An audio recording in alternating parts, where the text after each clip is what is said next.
In the Quran it says Allah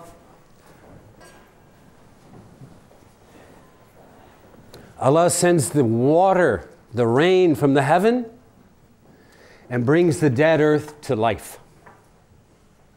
The Prophet ﷺ used to go out at the first spring, in the rains, and he would stand in the rain and get wet with it.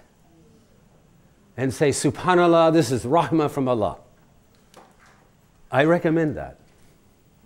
I really recommend it. Wherever you are, you know, when the rain comes, I mean, unless it's really, really cold, but particularly in the spring, when it's warm enough, and the rain comes, go out and get wet. Take the water and put it on your face. Taste it. Be with it. Feel it. And feel what it does to your body. Quran says it brings the dead earth to life. This is earth, and and our health is the life of this earth, of our body. The mud that we're made from. The death of it is the ill health.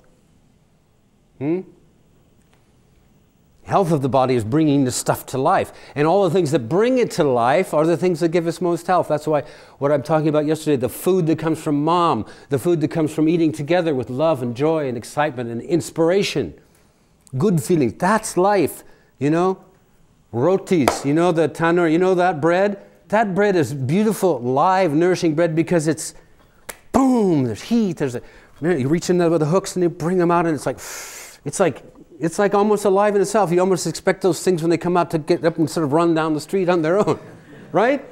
And they're crispy and crunchy. You all know what I'm talking about, right? The ones that know that. That's light. You see, that's not measurable in terms of ingredients, unless you begin to measure the whole process surrounding it.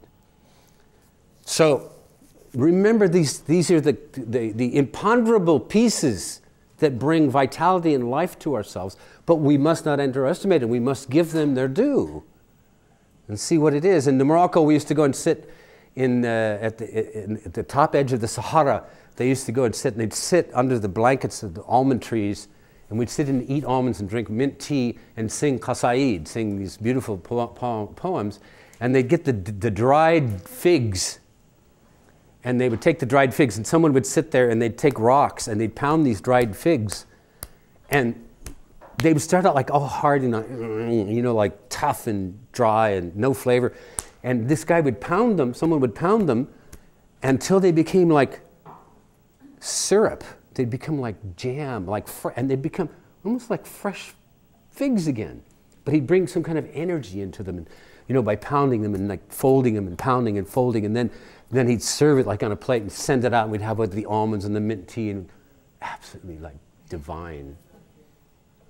But that was that thing of imbuing this thing with life, you know?